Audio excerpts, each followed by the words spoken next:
How's it going, guys? Thanks for tuning in to this episode of the Phil Talk Sports Podcast. 3 different time zones come together today to bring you this episode. Myself, Hank, and Nick on the show tonight. How's it going, guys? How you doing? Pretty good, man. We're not coming from, Germany, Frankfurt, or wherever else, a lot of these sporting games come. So I think just here in the United States is hard enough. I don't know how they do it above and beyond, but I'm glad to be here, man. It should be fun. I actually don't know how they do it in the state of Tennessee, where there's 2 different time zones in the same state. I bet you'd be like, hey, which time zone are you from? Instead of saying, hey, what city are you from? But it's good to be here. Isn't Texas that way too? Or no? Okay, I don't know. No, but another one. I think it's It's one of the Minnesota states. Or something. One of those northern states. Or Wisconsin. Yeah, I think it's actually Wisconsin. Now that you guys mentioned that, but yeah, okay. So it could be worse. We could be in the same state, but be in different times. That's a life I never want to live for sure. But so we're here today. We are gathered here today. We're doing something a little bit different. Normally we're on here reacting to things that happen in the sports world during that week. We're going to do a little more topic-driven thing. This whole thing sparked the conversation of, I think I'm going to give Hank credit for this one, when we thought we were watching a Phillies run to the World Series, when they won like the wild card round going into the divisional round. They get the T-shirts that say like divisional round, and they pop the bottles and whatever. And I'm pretty sure, like I said, I'm gonna give Hank credit for this. He asked the question like, is that really worth like celebrating? And then we got into the conversation of like what should be on a banner, what should be on a T-shirt, what's worth a trophy and a ring and everything. So I think we're gonna jump right into that conversation. We're gonna start with baseball because that's where it started with us. What do you guys think is like? One of my favorite things about baseball is winning the division still matters. It's worth celebrating, in my opinion. And then winning your league, the pennant, if you will, is still considered an accomplishment. So in baseball, I still think those stick. But I think as generations go older, like last year, the Phillies, like they put a flag up for winning the pennant, and they got a ring for it. The Eagles got an NFC championship ring. The Bengals got an AFC championship ring. People like to make fun of it, but like I still think that's accomplishments worth celebrating. What say you guys? I guess we'll go in the order of me then Hank. Sure. This is kind of interesting because I think part of it also should go into the culture and the times now, because I think back then you could afford to have regular season pennants and, all the fun stuff involved within a division or a conference. But it's amazing to me now, and baseball in 2023 was the craziest example of it, but just in general, it does feel like the overall culture is that, a lot of clubs celebrate really minuscule regular season success, and fans, of course, do the same thing. And it's amazing as of late how many teams that are incredibly successful in the regular season completely vanish in the playoffs. And I didn't think the Bucks would join that list. But we've seen that in the NBA just recently. We saw in the NFL multiple one seeds go down as of late. Now last year, withstanding, of course. But in general, it's amazing how these accomplishments in the regular season don't wind up meaning anything. But I guess in the Twitterverse or wherever else where fans are involved, who cares about who won the title? It's about who won the day, I guess. I think it was one of the Astros players after the Astros won their division who made some sort of speech like the Rangers should not celebrate just being a wild card team. We are the only ones who should be celebrating because we're the World Series champions, because we're the division winners, and we're actually not going to celebrate that hard. We're not going to pop the champagne like they're doing because it's not that big of a deal because we've done this so many times. And then I think it was one of the Rangers players after they won at the parade was like, can we celebrate now, Astros? Can we celebrate now? I guess like coming from like as like an NFL, like primarily an NFL fan,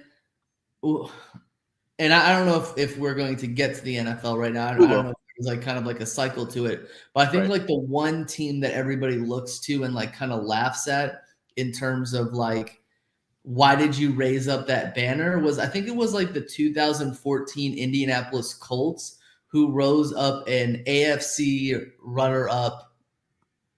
Yeah, like I didn't banner realize they did like that. that. It was after the Deflategate game, right? It was basically that.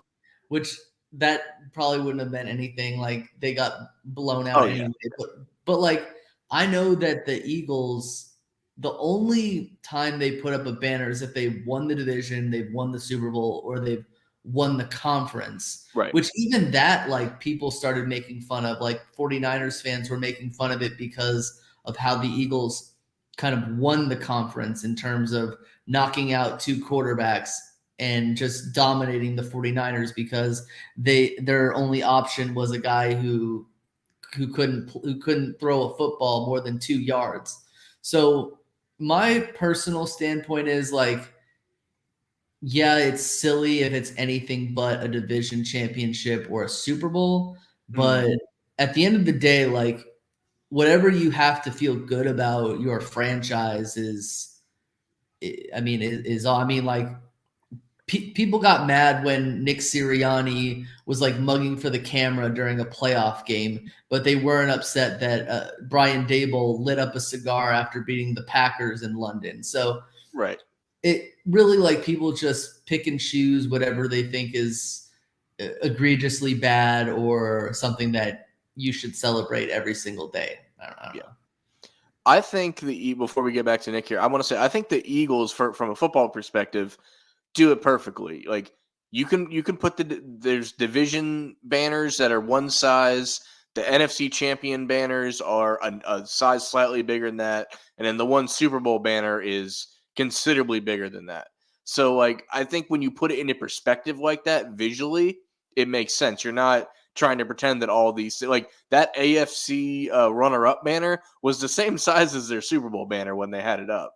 And I would compare it like, if you want to put like the years you made the playoffs, that's where you kind of lose me in like football. But where I think it is acceptable, like college basketball season just started, right? If you want to put in one banner all the years you made the tournament, I'm okay with that. So I think it's really just like visually how, because that's all a banner's there is like a visual representation of the accomplishment. So you have to make it like relevant to your other accomplishments. If everything's the same size, then yeah, you're trying to pretend that 2008 NFC South championship is the same as like one of your Super Bowls if you're the Buccaneers or something. So I think visually the size and where you put everything matters as well.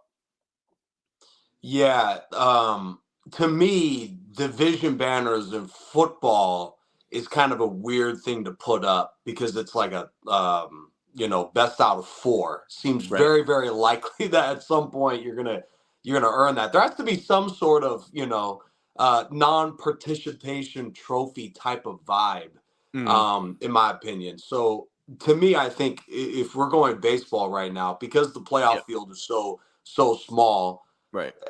To me, I think that's fine winning your division and making the postseason, right? But anything beyond that, like what Phil said, is really strange. Even having just like we made the playoffs this amount of years, is really strange. I think they'll run out of room pretty quickly for a lot of folks. Not everybody, but most.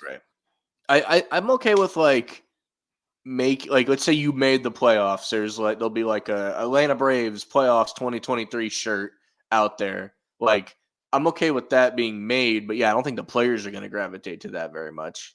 But the thing that's important to remember in baseball that like in its original incarnation, there was no true like playoffs. It was like the NL and the AL winners at the end of the season went to the World Series. So that's why the pennant became such a big deal anyway, because you won.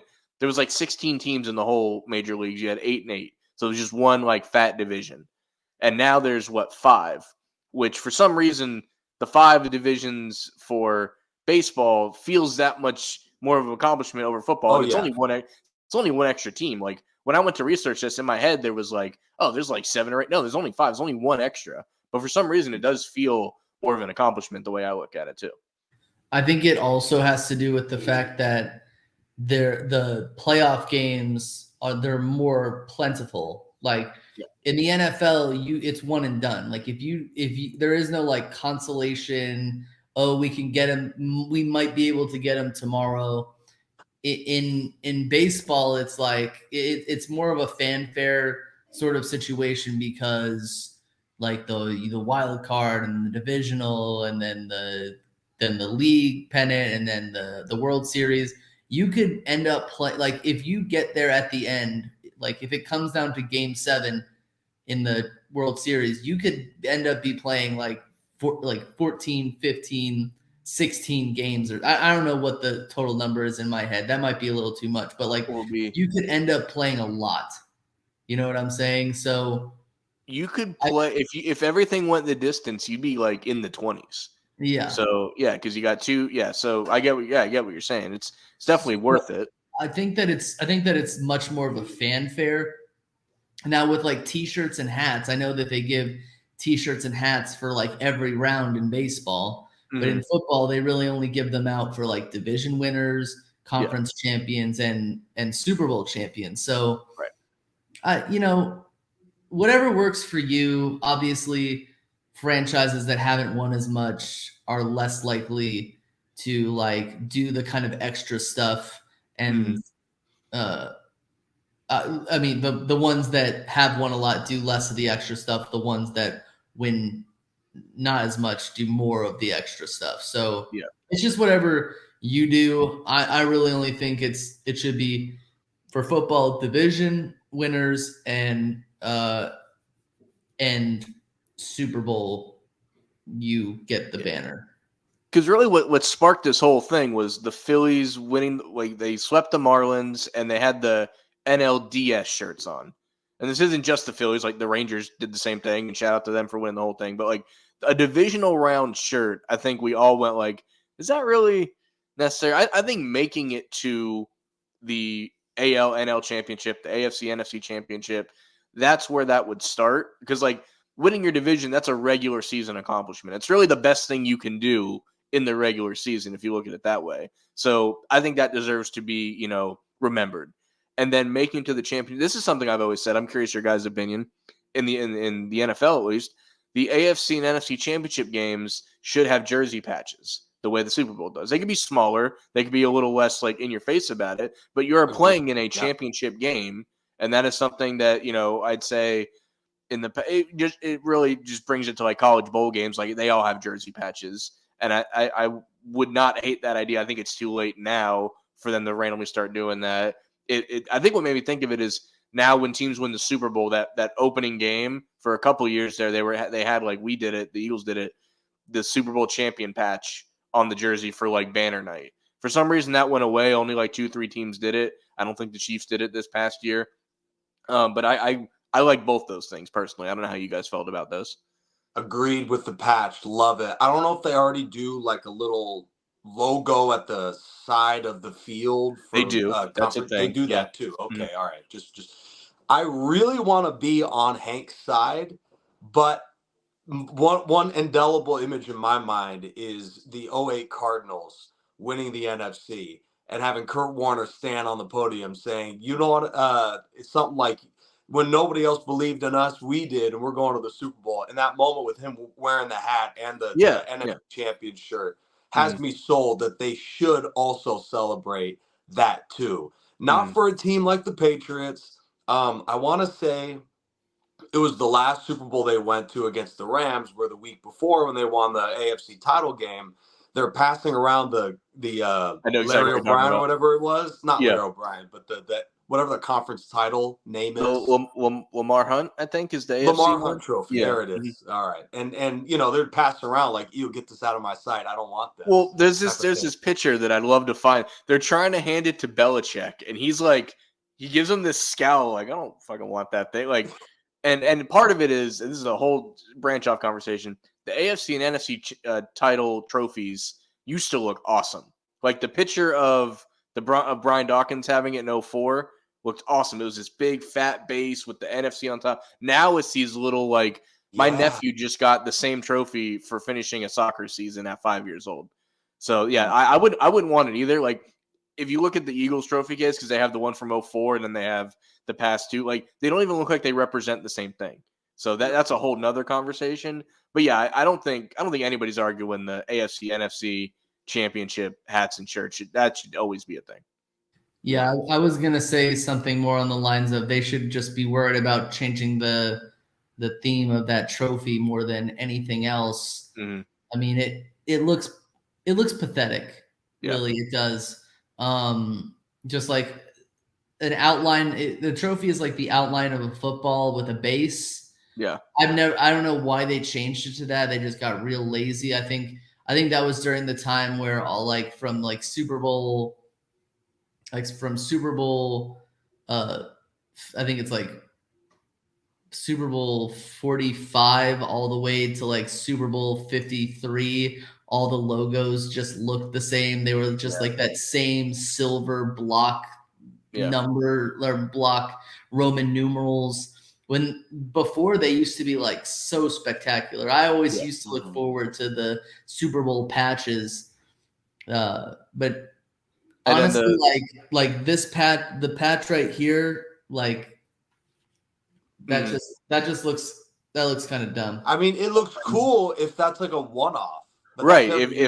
If the next 5 are going to be very similar, then yeah, it's not cool. Like the current one doesn't look much like the one coming up this year doesn't look much different than the one that's on your hat. And I have the same hat right behind me. They just decided, oh, let's make it different colors. That'll entice people.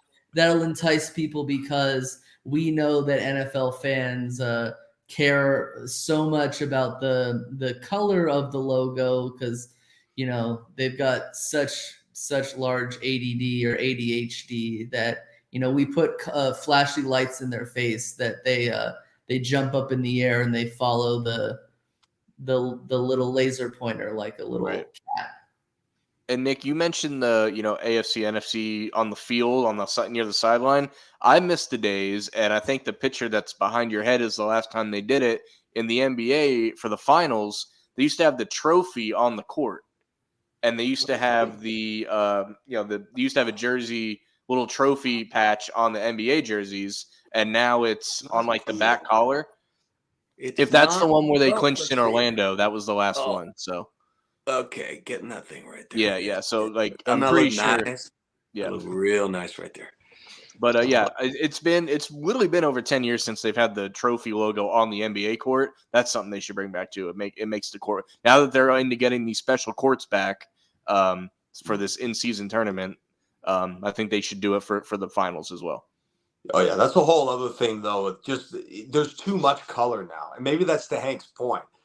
These leagues are thinking, let's just add color. That'll fix the problem. Right. And now I'm going blind seeing some of these in-season tournaments. And the patches for the Super Bowl, they used to be based on what city it was in. Like that was where you got the idea for, either the color scheme or the overall thing. And yeah, now it's just like last year being in Arizona, right? It was in the Cardinal Stadium. I think they put like 2 little cactuses on the end, but without that, you wouldn't know like where it was.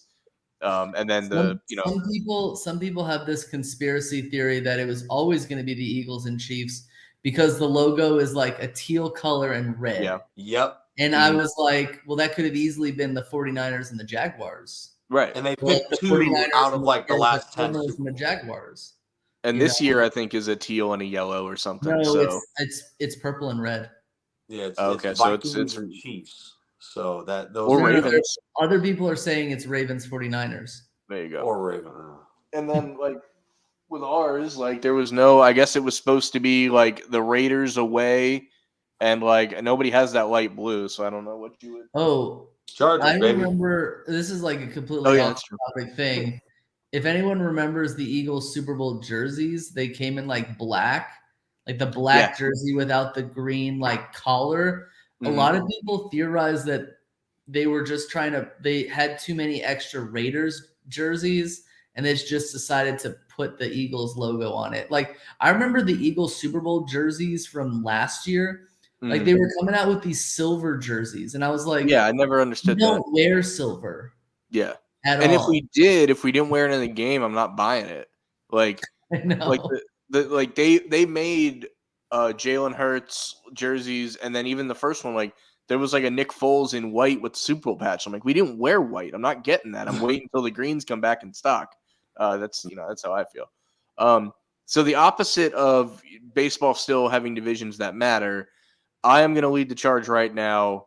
This is not a unique idea for me, but I think most people have said we just need to get rid of divisions in the NBA because I constantly forget that they exist in the first place. They do nothing. Or have them mean something. You know what I mean? Maybe Yeah. that is, instead of throwing a random tournament in November, how about have the division mean something? Yeah, because you can be a wild card, or not even a wild card, but you could be, third place in your division, and you'll be seated higher than a division winner, quote unquote, in the NBA. Which some people complain about that in the NFL. That like, a 10-6 wild card team could go on the road to a 9-7 division winner. But I think important to that is like you're being rewarded for besting the teams that you play twice a year every year. So I'm okay with that, but I know people complain about that sometimes too. Like in soccer, for example, MLS's playoffs is going right now. Like there's 2 conferences, East and West, and there's no divisions. And it's just easier to regulate. Like, it feels exactly the same, even though one claims to have the other one. Yeah. Just to round out this point, I think all sports would be better off, in my opinion, with divisions. Maybe college football is a little different because the conferences have so few teams. It'd be weird And to have like a 3-team you can get division. that division that has like all the good teams in that conference that year, and then so it really does depend. I mean, like they're SEC, dropping like East and West is like they're all Big one Ten, side. Been a problem with the Big Ten because like Nebraska and Wisconsin aren't good anymore, so there's like nobody on that side. Mm-hmm.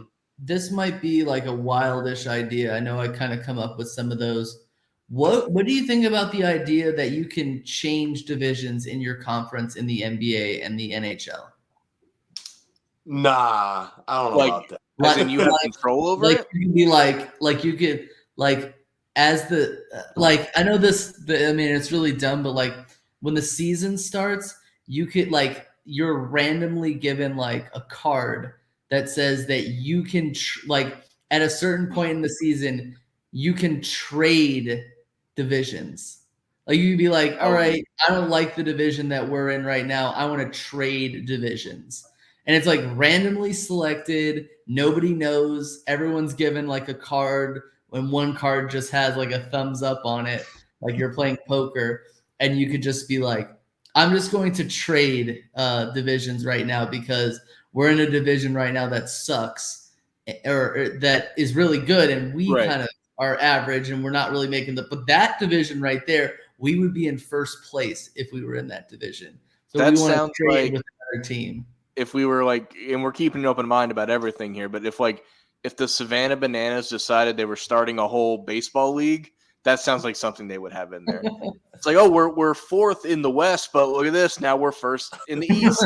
I can totally see that. I think I got that from like Madden Nation. There's like one season of Madden Nation where you could like trade, like if you were about to be in an elimination or something like that. I do remember that. Yeah, it's like now it's you, dude. Shout out to Madden Nation. I used to love that show. Nick, do you know what we're talking about? Nah. So it was on MTV back when MTV was worth watching. I thought it was on ESPN. Like, I think it aired, like the reruns aired, but it aired live on MTV. Okay. And so let's say you were, you had to be a ranked Madden player on Xbox. The show is based around Xbox players. I know that because they always played on 360. But let's say you wanted to be like, you got to pick the team you wanted to represent when you started the show. And let's say, Nick, you wanted to be, you would go to Justin Herbert's house. You would play him in Madden. He would give you a jersey and you would wear it every time you competed. And then you had to play one-offs and you had to not be your team, but then in the playoffs you could be your team. It was this whole thing. And they rode around on a bus. And when you got knocked off, you got kicked off the bus tour, basically.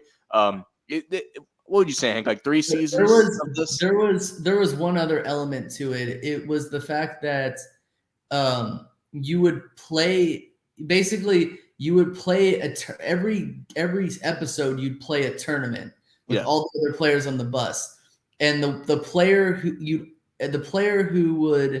was the loser would have to play a free agent game where somebody else would come on and they would challenge you, and if you beat them with your team, the team that jersey that you represent, then you would come back to the bus. But if you lost, they would take free your agent join the bus. Yeah. And then it was like a tournament. The last few episodes was like a tournament to see who was going to be the champion and the runner-up, and then they played together at Times Square. The screen on Times Square, and they would play Xbox, and they would show it on like one of the monitors on one of the billboards or something. The big Times Square billboard, and with the free agent games, like all the other guys are sitting on and gals are sitting on the bus, like, all right, who's going to open that door? Is it the guy we know, or is it some new guy coming in? Some random guy. Cool. I think there's random episodes on YouTube. That's worth checking out.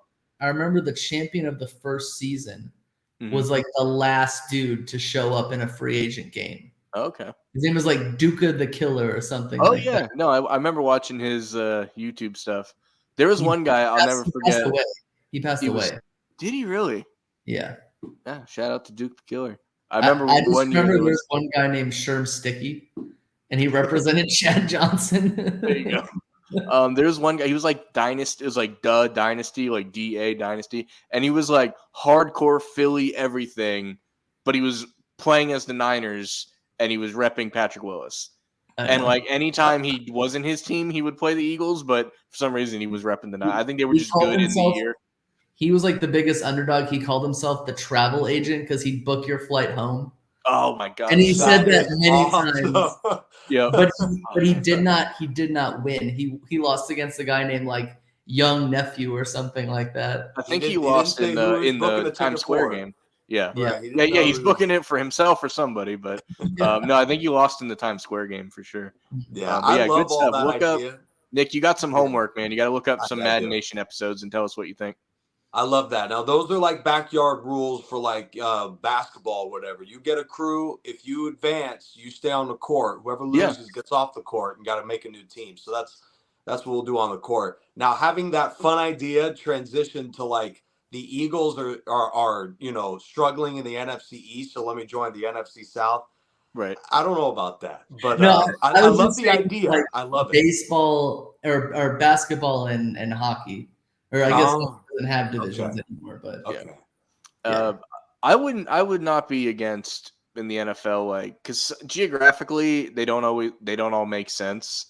So I wouldn't mind a reshuffle for geographical sense. I don't think it'll ever happen. And then I wouldn't mind. It'd be hilarious to see like every year it's just reshuffled. Like this is your division this year. The way I don't know. I mean, Nick, I know you work in high school sports too, but like district, which is basically, divisions. We do that high school football here. Every single year, because it's based on the amount of student body at that school that year. So literally every single year, your district is different schools. Now, we do the same thing, but it's based on on-field performance. And I think Florida should take a page out of California's playbook, where like every other year, about half of the leagues change. So as soon as you get comfortable with one league, teams move out because they sucked for a couple of years in that division. So they're on to a lower one. I got you. Super fun stuff. I love the spirit that Hank has about that fun idea. I'm sure he's got another hairy-brained idea before this one's over tonight. Well, he basically sat there, looked at the standings of the NBA and the NHL and said, how can I incorporate Uno into this? How can I throw like a new color card or a reverse card or the draw 4? You want to hear about the idea that everybody shot me down on? The idea was, let's say you're a team that goes there's like the worst team. Like, let's say you're a team that is constantly getting the first overall draft pick, like for 5 years straight. And this, I remember I said this after the Browns went 0-16. What you get to do is you get to take the best player from the best team that year unprotected. Oh, wow. Like, unprotect all their players. You're allowed to take like either their best player or their coach. So basically, Tom Brady would have been on a different team every year. The Cleveland Browns. I think they would have at least like it's almost like an expansion draft where like you can protect 5 players or 8 players, but then everyone else is up for grabs. There was also one I was listening to a podcast today. They were saying for the NBA, like to get rid of tanking, like stagger your like if you let's say you're the worst team this year, and when you do the lottery, it's for like 2 years from now. So you don't know what that draft class looks like yet. Perfect. So all you got to do is like Perfect idea. 1 year of like random, and then after that you can. That way you're 2 years out and you don't know what you're going after. Hank's walked off. He's heard enough. He's trying to, ask other folks around town about other crazy ideas. But I love perfect idea because obviously that's a huge problem in the NBA. So get that thing worked out with the lottery system. While we wait for Hank to collect himself and return, he'll be right back. I was just kidding. But while we're sitting here, what do you think of the in-season tournament?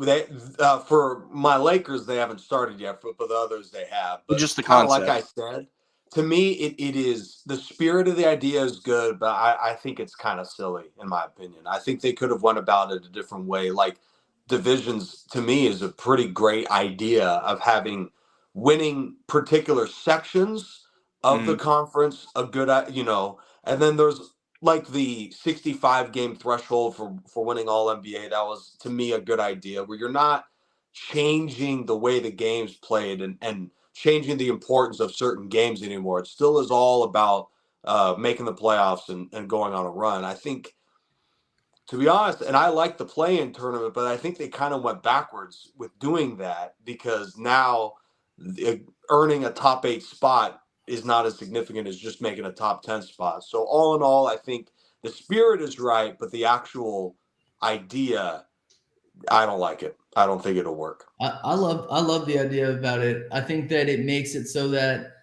the 7th and 8th seed aren't as comfortable. Yeah. Like before you'd be like, oh, I'm like, we're probably not going to win the whole thing, but like if we're just going to be here right now, we're comfortable about it. And I think it's very interesting because there really isn't that much of a difference between the 7th seeded team and the 10 seeded team. I think it's just extra competition, personally. As far as the mid-season tournament goes, like as someone who follows soccer, like that's a thing in England and everything. The in-season tournament, it's here in America. The in-season tournament in MLS is older than the MLS itself. It's like 100-year-old tournament. So like I'm familiar with the concept and everything. Doesn't bother me. I'm more bothered by the name. Like we couldn't come up with something better than the like my thing was name the trophy after Kobe Bryant, call it the Kobe Cup, do something in memorial, and something like that.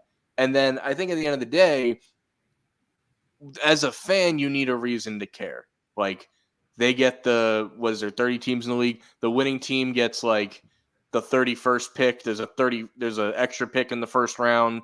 And they get $500,000. The team. Yeah, but as a fan, you don't care about that. Yeah. Like good for you, like, as a player that's already making great money. But like you need a reason for the fans to care. And I'm calling it right now. Whoever wins this tournament, their fans are going to want to be happy about it because they're seeing their team hold up a trophy, and Twitter's just going to shit on them. And it's like back to the initial conversation of like you can't be happy for your team on Twitter these days. What if like the winner of the whole tournament, if that team makes it to the NBA title game, they get 20 free points? Or how about this? They make it to the conference or finals. Every game's at home. Ooh, yeah. Interesting. But us going through this whole thing right now helped me realize I thought the in-season tournament was pretty dumb. It's really dumb, actually, come to think of it. There's literally zero advantage. It's just a fun way to add color to a court. Aren't they extra wins? So this group stage, think of like World Cup group stage, they still count towards your regular season like record. So like they're doing both. It's not so you only like you should want to win them anyway. Yeah, you should want to win anyway. So that part's fine. Yeah. So like example, like I'm gonna do the soccer thing is like in America, the only things you can win is the MLS Cup and this US Open Cup is what the other one's called. Orlando City won it last year.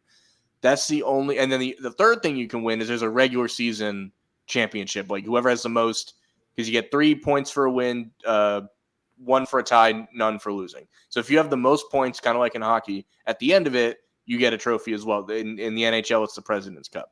So you can only win 3 trophies on this continent, right? And all of them bring you to the Champions League. So it's like those are the 3 tickets. Those are the 3 ways you can get there. So in a way, they're all equal.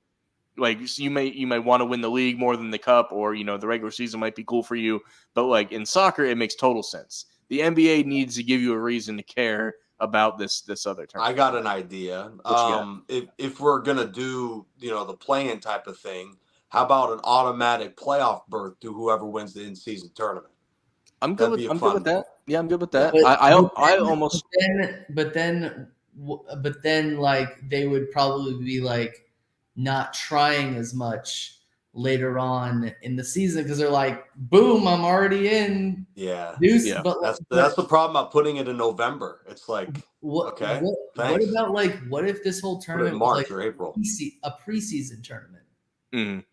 Like, what if it was like you did it before the season actually started, and your reward was the actual preseason? Because we always joke about that whole preseason champion. We're the preseason champions because we won all of our preseason. Well, in the NBA, technically there is one, right? The summer league does have a champion, so that is a real thing. But that's not the preseason, though.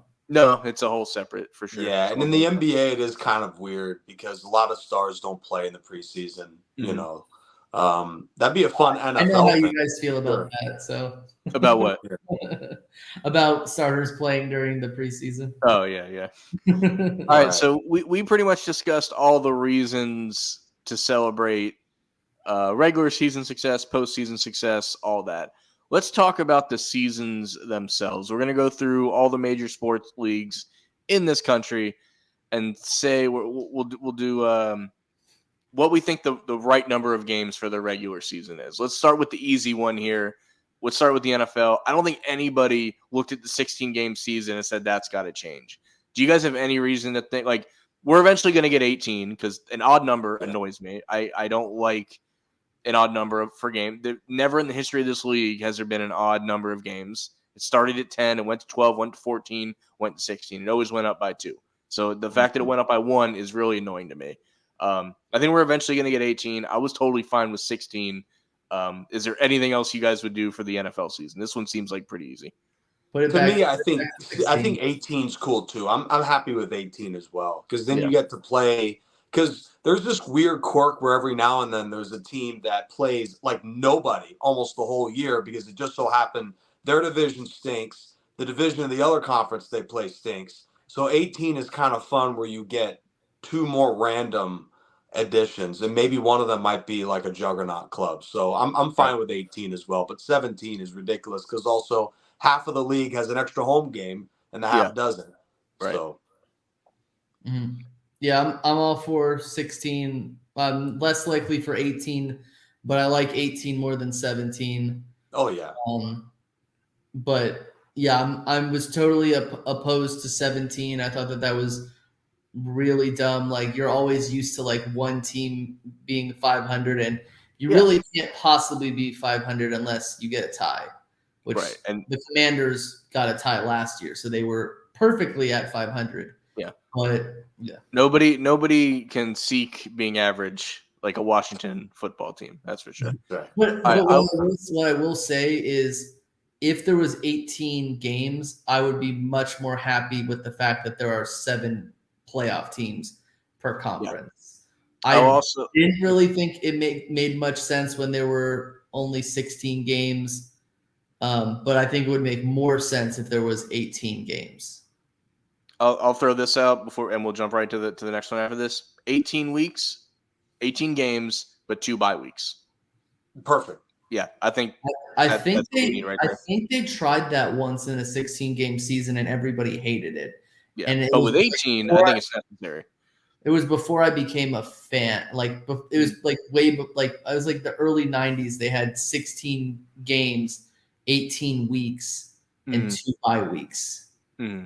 And it was scrapped immediately. So I mean, for 16, I don't think that would be good. But for 18, I think it's worth it. What's crazy is I want to say at the 14-game level, but maybe it was when the NFL was at 12. They didn't have bye weeks, so you just run through the whole thing. Mm-hmm. And you used to have in the 70s, you played 6 preseason games. Yep. So that's 20 draft rounds or something like that. Yeah, that too. All right, so I don't think anyone here is going to pretend to be huge hockey fans. So we're going to kind of lump this in with the NBA because they play the same amount of games. We're gonna talk mostly basketball, but we'll try to link it to NHL if we can. They play 82 games. What's the magic number for you guys? Well, I did the math. If you play every team in your in the other conference twice and every team in your conference 3 times, you get to 72. Perfect. I don't think I would be shocked if a lot of people, other than folks that work the NBA and get the money of 82 games, would go above 72 if they had their choice. And I think even 72, with all the load management and stuff, feels kind of long, but there is something fun about there being a game on every other day and basketball being a little more casual. So I'm good with 72. Whoa. He's good with my idea got me demoted to the bottom, I guess. But yeah, no, you're good. You're back. But no, I'll let Hank go right after this. I'm good with 72. I do think that's the number that will work out. I'm not really against, like, I love sports. I don't want less of them, but those 10 games get lost in the shuffle anyway. I think it would just make you more likely to be happy that your team's on TV, ready to go. But Hank, what do you think? I don't know that much about the basketball schedule, so 70-something sounds good to me. Right. But the spirit of it is less. And my other vote, a secondary vote, would be like 60. 50 or 60 would be my other vote. But the math kind of gets weird because then you start playing some teams too little or whatever. So in the strike season, I think NBA was 58. Like when LeBron's first title was the lockout year or whatever. I believe it was 58 games. I think the absolute, I don't know how this breaks out to playing everybody, but like 68 to 72, I think is perfect. That's where I would put that. This one I think we'll have the most fun with. Baseball is entirely too long at 162 games. I think if you like absolutely love baseball and are passionate about it, you love that your team plays like 3 times a week, sometimes 4 times a week. I don't know. Like, so in my perfect world, it's 100 games. It'll never get that low. But I think if you make it 100 games, it's baseball's equivalent of a sprint. It'll feel like every game truly matters. Realistically, so in the minor leagues, we play 142, 20 less games. And to me, granted, I'm there all the time, so like I feel it more than a fan would. 142 is totally enough time to do. You get 66 home games per year or whatever. I think if you lop off 20 games, you're just putting a little more feet to the fire. I think that'd be a good one for baseball. So if that was the case, would you just spread the games out more and like still have the season end at the same time? So I think it annoys me now that if a World Series goes 7 games, it's early November.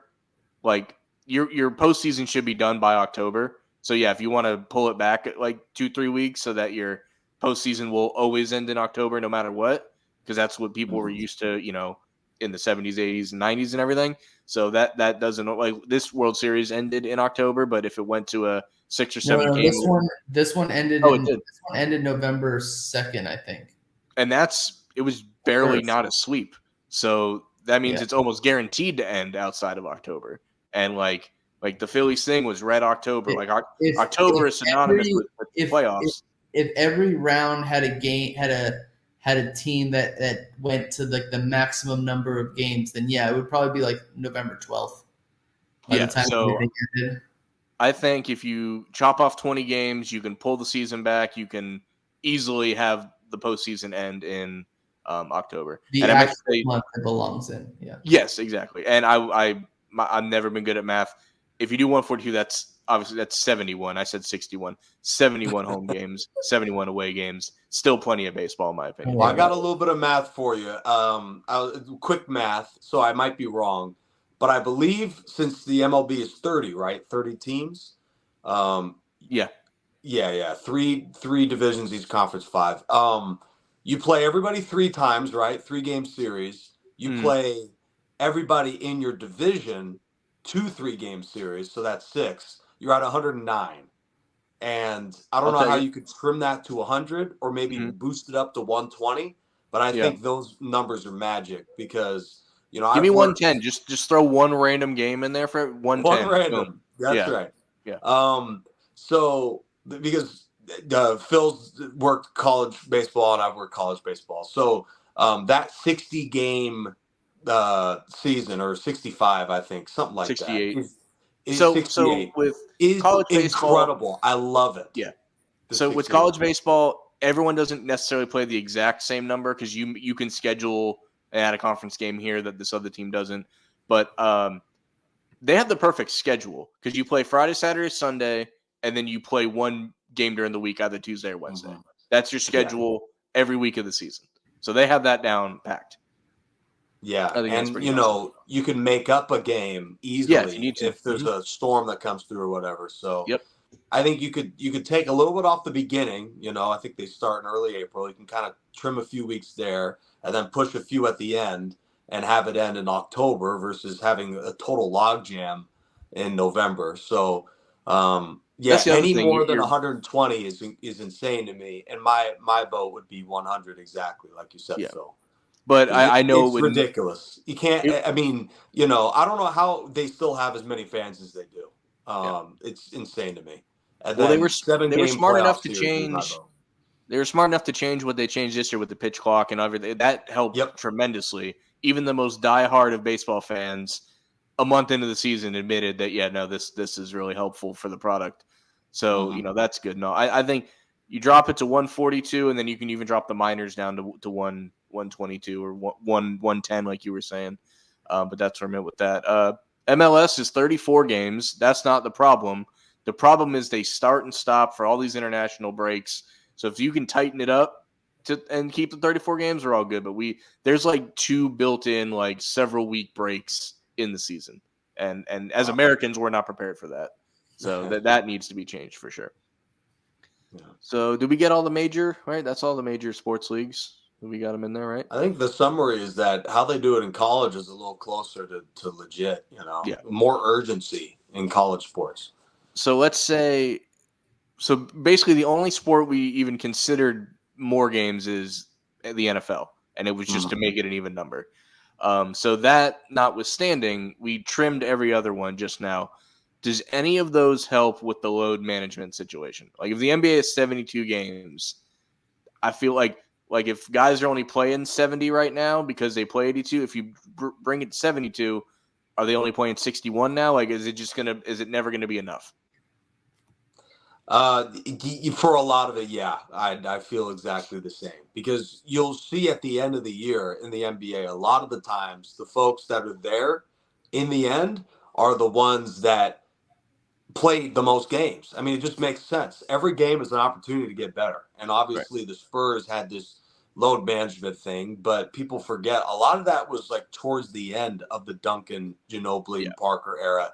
And even then, I feel like they could have been better off playing more. And it wasn't necessarily that they cut like a third of the year off for load management. It was occasional. You can make an argument it wasn't as big of a deal. But in general, I think the load management thing, and it's starting to come out now that it's not all that advantageous because I've seen NBA guys hurt now as much as ever before. I mean, if there's results that it's working, I'd like to see those results. Yeah. Because I don't think load management works. And I think it's a mentality of, oh my gosh, I might get hurt. And when you have that mentality, you tend to get hurt.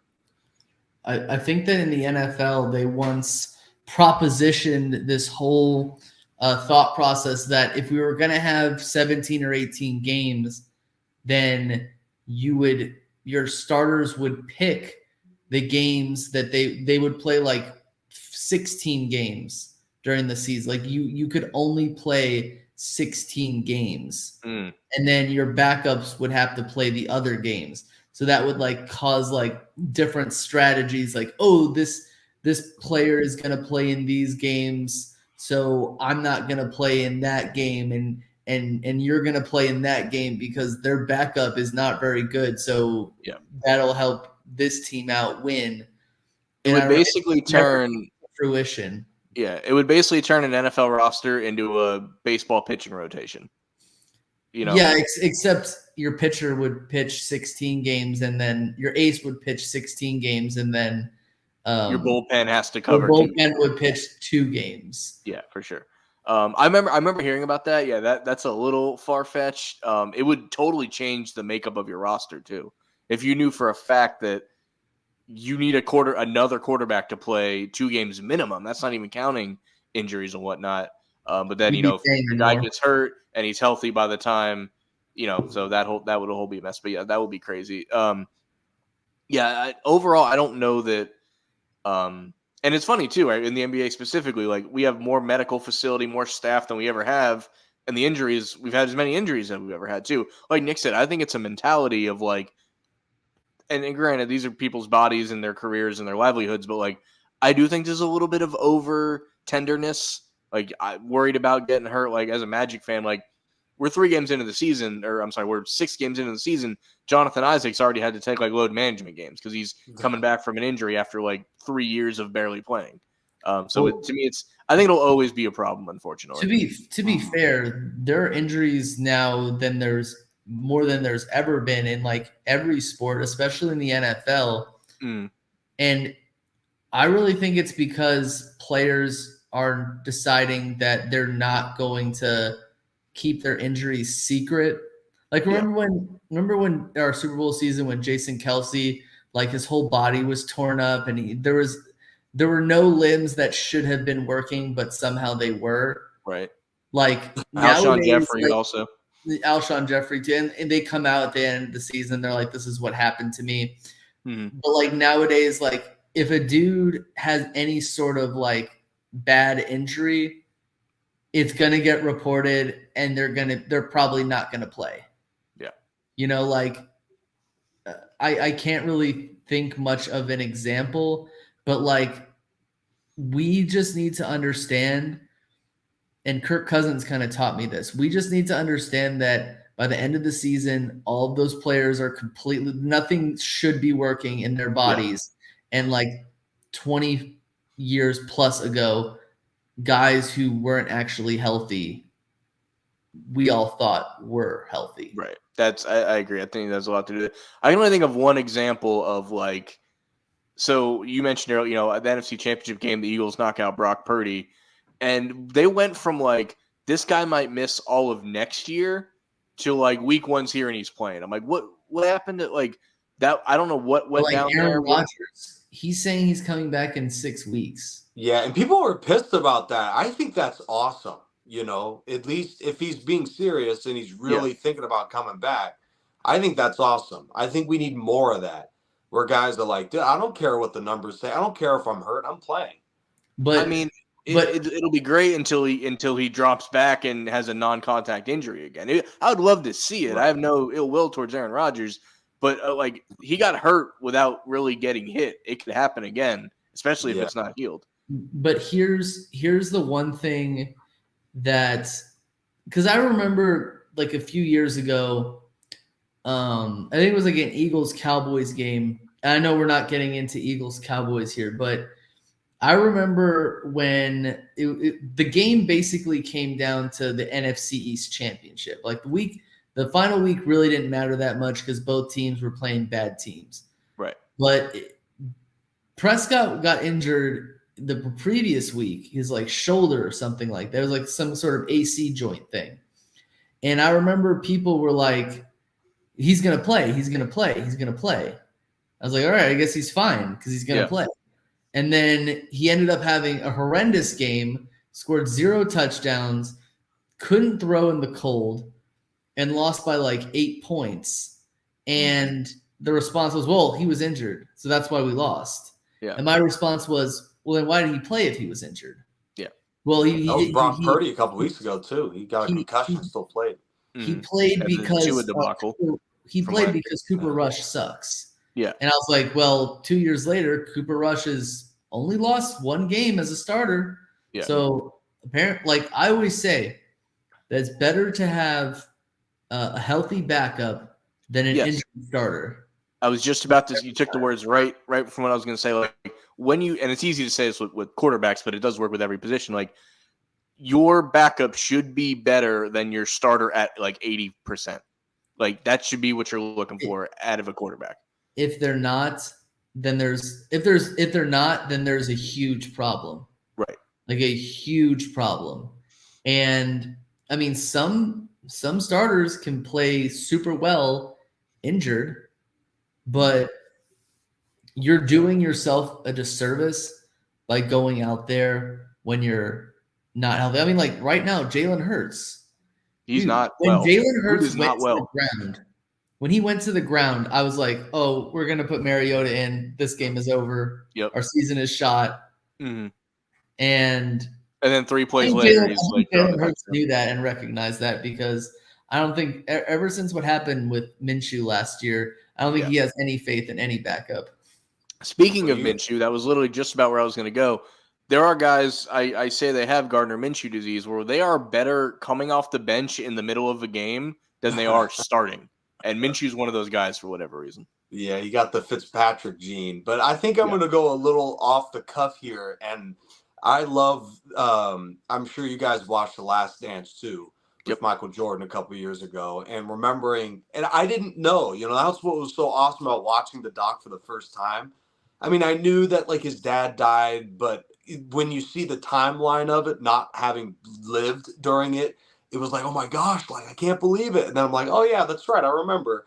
But I never knew that he came back from like a messed up ankle or whatever, that season-ending injury he had, where the doctor said there's a 10% chance your career will be over if you hurt it. You'll hurt it and your career will end. And he still played. Yeah. And I think we can look at the situations, and I think there was a guy in the NFL, I think he plays for the Raiders, a receiver who got hurt last year, and then his first game back got hurt this year, so he's out another season. And we've seen guys do that over and over. But in general, while there are those outliers, I'm going to go the opposite, because I've seen too many times where Patrick Mahomes hurts himself in the playoffs, and I still would rather go down with an 80% of Mahomes than 100% of the backup. And I get it. He could get hurt and maybe mess up his career, but I just can't stand. There's a reason why this dude is a starter. I would rather have a kind of hurt starter. There's a threshold, of course, but I'd rather have a kind of hurt starter, even if it looked like he didn't play well, over a healthy backup. Well, I mean, Hank said it well a minute ago. Some guys are better playing hurt than others, so it really depends on who you're talking about sometimes. Well, I mean, I don't know if Patrick Mahomes is the best example, because every time, what's his name, Henny has had to come in order to replace him, he's always just beasted out and oh won. yeah, like somehow he goes in and it's like, all right, you 11-year NFL veteran, we need a first down from you. That's what we need right now. And he's like, we need a first two, I got this, down. Yeah. He's like, oh, did you say 98-yard drive? I got you. Or whatever that was. Gotcha. So 100-yard drive. 100-yard drive, yeah. All right. So I know it's getting late. I appreciate you guys hanging out here tonight. I got one. I'm throwing this. All these other ones we knew we were going to talk about. I'm throwing a surprise one at you before we get out of here. In honor, and I thought of this just the other day, in the honor of college basketball tipping off. College basketball has, Hank's a big Arizona fan. When his football team isn't beating other ranked teams, his basketball team tends to do pretty well. Nick, who would you say is your favorite college basketball team? I don't know the answer to that. I thought it was going to be a little more deep than that. No, it is. I just need to know who that is to give you the full question. Okay, gotcha. I like a few. I'm not a huge it's the same thing with baseball to me, where it's like, I mean, I'd prefer if like the Dodgers win or the Angels win, but like I'm not a huge fan of anything. Same deal with San Diego State. I'd prefer if they're great in basketball, but yeah, it's fine. All right, so we got San Diego State, we got Arizona. Would you rather, if you could pick right now, the season just started and the sports gods come to you, would you rather your team win the regular season conference championship or the tournament championship? That happens immediately after. Either one gets you in the tournament, but why would one matter to you more than you mean the conference tournament or March Madness? No. So for Arizona, in the Pac-12, there's a Pac-12 regular season title, and then right after that there's the tournament, the little mini tournament that also gets you a conference championship right before the dance starts. So which one? Season. Regular season? Like right, not even close. Tell me why. Season. I mean, I can't even remember a lot of the tournament champions out of the Mountain West. Really, anything I've worked with college or high school, it is Mhm. really difficult for me to remember a conference champion of something, and especially because of how wacky those things are as like Mhm. one game sample sizes versus The your whole regular season. season. Regular, not even close. Hank, what do you think? I'm gonna have to agree with regular season because if you win in the regular season, like you were truly dominant. Like, what if you played in a conference where like you were just amazing and all the other teams kind of sucked and you kind of just decided, we're just gonna mail it in. We're just gonna kind of prepare for the more important thing, which is the March Madness tournament. Mhm. Yeah, I feel like the regular season would probably matter more because I mean the tournament kind of what is it? Just kind of might decide seeding. Teams So might the win it. conference tournament is seeded based on your standings from the Oh, yeah. regular season. Yeah, yeah, No, I'm talking about seeding in the March Madness yeah. tournament. Like, It could affect that a bit. Yeah, it could A affect that little. seeding, but like if you're so dominant, it might not even matter. Like a lot of sometimes teams that win that tournament are teams that are like, oh, the bubble during the season and might not even make the March Madness tournament. So that probably matters a lot more for them and not necessarily like the more dominant team. Mhm. sure. Like, So and think of it like when teams that are a 1 seed in college are, unless they got beaten by a 16 seed, it's hard for us to go, unless it's like Kansas a million years in a row. It's like, oh man, they didn't run the table in a conference tournament or an NCAA tournament. Tournaments are really weird. yeah, And I don't think I think we judge it as every now and then some weird stuff happens, and that's a conference tournament to me. right. So really, to me, the argument is one of two things. Do you want to be the regular season winner that the cream rises to the top, the true best team in that conference tends to win that, or do you want to get hot for like an 11-day stretch and win that conference tournament? But that is right before March Madness starts, so you're firing on all cylinders when the big Yeah. tournament happens. So I see a benefit to that right there. Actually, shoot, I think I got an exception to your question. To Okay, me, I would rather be that if I was a small school, okay, where fair, if I'm a fair. conference champion, I'm going to be a low seed no matter what. I'd rather have an amazing run through the tournament where I get revenge on all these people that beat me in the regular season. Okay. So there's my exception. I think that's the right answer actually. If you're a smaller school, you want to be as hot as you can be getting into the I think that's the answer, to be honest with you. I think Or you nailed even that. if you're not a small school, like sometimes when it comes to postseason, it's not about the team that's the best team. It's about the team that gets hot at the right time.